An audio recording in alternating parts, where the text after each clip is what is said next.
আমাদের গ্রাম থেকে রেল স্টেশনে পৌঁছাবার পথের মাঝামাঝি একটা প্রকাণ্ড গাছ ছিল। গাছটি একটি বনস্পতি, যেমন বিশাল তেমনি প্রাচীন।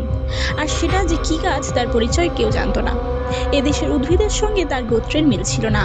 চারিদিকে বৃক্ষরাশির মধ্যে সেই বলিষ্ঠ সমুন্নত অজ্ঞাত কুলশীল বৃক্ষটি পাণ্ডব সৈন্য সমাবেশের মধ্যে যেন ঘটোৎকচ।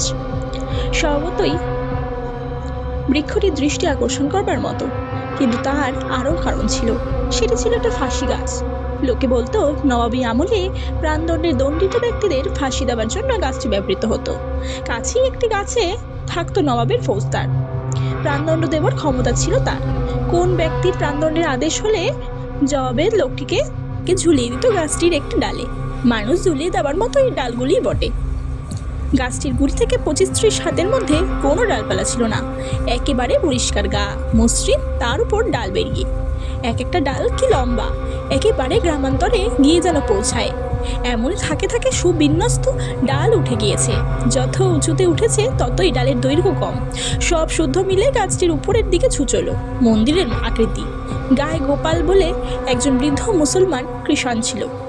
সে বলতো তার ঠাকুরদা নাকি ওই গাছে ফাঁসি দিতে দেখেছে। সেটাই ছিল নাকি ওই গাছে শেষ ফাঁসি লটকানো। গোপালের বয়স তখন ছিল 92। গোপালের কথা সত্যি হলে তার ঠাকুরদার সময় নবাবী আমলের শেষ পরে বটে। আর তার মুখে এই গল্পটাও শুনেছি আমার বাল্যকালে। কাজেই গোপালের 92, এর সঙ্গে আমার বয়সের মোটা একটা অঙ্ক জুড়ে নেওয়া উচিত।